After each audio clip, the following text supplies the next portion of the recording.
بسم اللہ الرحمن الرحیم۔ السلام علیکم ورحمۃ اللہ وبرکاتہ۔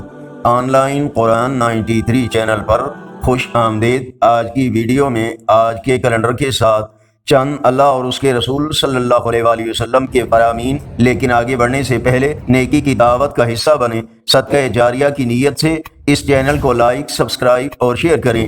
بیل آئیکن پر کلک کر کے آل پر کلک کریں تاکہ ہر آنے والی ویڈیو آپ تک پہنچ سکے۔ ارشاد باری تعالی ہے، آپ مومن مردوں سے کہہ دیجئے کہ وہ اپنی نگاہیں نیچی رکھیں۔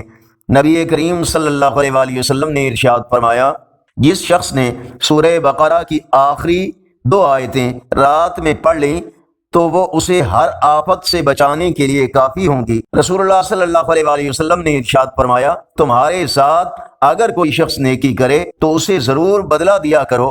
دینے کو اگر تمہارے پاس کچھ بھی نہ ہو تو اس کے لیے اس قدر دعا کرتے رہو کہ تمہیں لگے کہ تم نے اس کی نیکی کا بدلہ دے دیا۔ رب العالمین نے ارشاد فرمایا، تم اپنی باتیں چھپاؤ یا ظاہر کرو، وہ تو دلوں کے حال تک کو جانتا ہے، کیا وہی نہیں جانے گا جس نے تمہیں پیدا کیا؟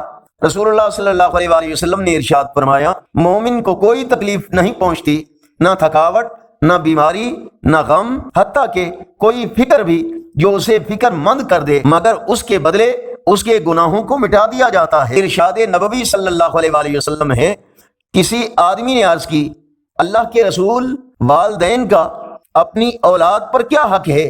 آپ صلی اللہ علیہ وآلہ وسلم نے فرمایا، دونوں تمہاری جنت کا سبب ہیں اور تمہاری جہنم کا سبب ہیں۔ آج کی دعائیہ آیت، ربنا اغفر لی ولوالدی وللمؤمنین یوم یقوم الحساب، اے پروردگار، مجھے اور میرے والدین کو اور تمام ایمان لانے والوں کو اس دن معاف کر دینا جس دن حساب قائم ہوگا۔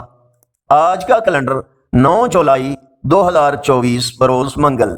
پاکستان، انڈیا، بنگلہ دیش میں 2 محرم الحرام اور پنجابی دیسی مہینے ہاڑ کی آج 25 تاریخ ہے۔ یقیناً اللہ اور اس کے رسول صلی اللہ علیہ وآلہ وسلم کے فرامین آپ کی اصلاح، ہدایت اور معلومات میں اضافے کا ذریعہ ہوں گے۔ نیکی کی دعوت کا حصہ بنیں۔ صدقہ جاریہ کی نیت سے اس چینل کو لائک، سبسکرائب اور اس پیغام کو زیادہ سے زیادہ فیس بک، واٹس ایپ اور اپنے دوستوں کو شیئر کریں۔ السلام علیکم ورحمۃ اللہ وبرکاتہ۔